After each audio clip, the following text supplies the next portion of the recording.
চট্টগ্রামের আগ্রাবাদে মা ও শিশু হাসপাতাল এলাকায় বাস্তব রূপ নিতে যাচ্ছে এই অঞ্চলে একটি বিশেষায়িত ক্যান্সার হাসপাতালের প্রত্যাশা। PMOSH ক্যান্সার হাসপাতাল ও রিসার্চ ইনস্টিটিউট নামে জনগুরুত্বপূর্ণ বিশেষায়িত এই হাসপাতাল প্রতিষ্ঠা করতে যাচ্ছে মা ও শিশু হাসপাতাল পরিচালনা পরিষদ। আর বিশাল ব্যয় বাজেটের এই কর্মযজ্ঞে শক্ত হাতে এগিয়ে এলেন ভূমিমন্ত্রী সাইফুজ্জামান চৌধুরী জাবেদ এবং দেশের প্রাচীন দৈনিক আজাদী কর্তৃপক্ষ।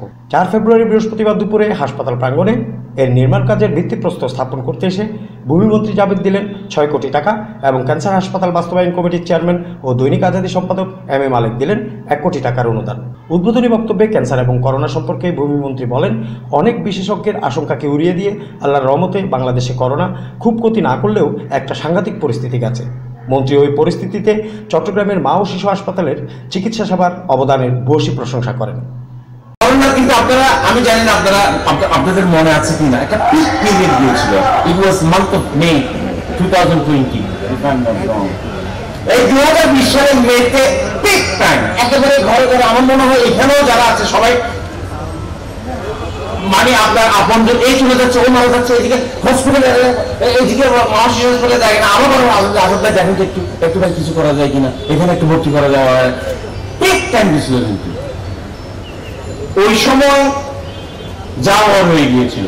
এবং মা ও শিশু হাসপাতাল আমি চট্টগ্রামে দেখেছি যে পরিমাণ সার্ভিস দিয়েছে, ইট ওয়াজ আনবিলিভেবল। এটা আসলে এটা আমি ধন্যবাদ জানাই। আমার রেসপেক্টটা এরপর আরো বেশি বেড়ে গেছে। আপনারা যে একেবারে নিঃস্বার্থভাবে যে কাজটি করে গেছেন, চট্টগ্রামবাসীর জন্য যেটা করে গেছেন, আমি মনে করি চট্টগ্রামবাসী চির কৃতজ্ঞ আপনাদের এই মা ও শিশু হাসপাতালের এন্টায়ার ম্যানেজমেন্ট।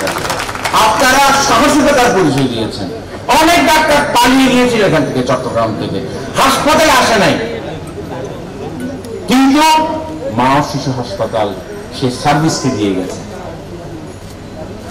মৃত্যুর তোয়াক্কা করেনি। এই সময় উপস্থিত ছিলেন সাবেক লায়ন গভর্নর কামরুল মালেক, দৈনিক আজাদীর পরিচালনা সম্পাদক ওয়াহিদ মালেক, নির্বাহী সম্পাদক পারিহা মালেক ও নির্বাহী সম্পাদক শিহাব মালেক। ক্যান্সার হাসপাতাল বাস্তবায়ন কমিটির vice chairman SM Abu Taiyab, হাসপাতাল ভবনের অনারারি প্রজেক্ট পরিচালক প্রকৌশলী আলী আশরাফ, চট্টগ্রাম মা ও শিশু হাসপাতালের ভারপ্রাপ্ত প্রেসিডেন্ট সৈয়দ মোর্শেদ হোসেন সহ চিকিৎসক কর্মকর্তাগণ উপস্থিত ছিলেন। মা ও শিশু হাসপাতাল এবং চট্টগ্রামে ক্যান্সার রোগী বাড়তে থাকায় প্রায় 70 কোটি টাকা খরচে হাসপাতালটি নির্মাণে চট্টগ্রামবাসীর সহায়তা প্রত্যাশা করেন সকলে। বাংলা বাহিনী, চট্টগ্রাম।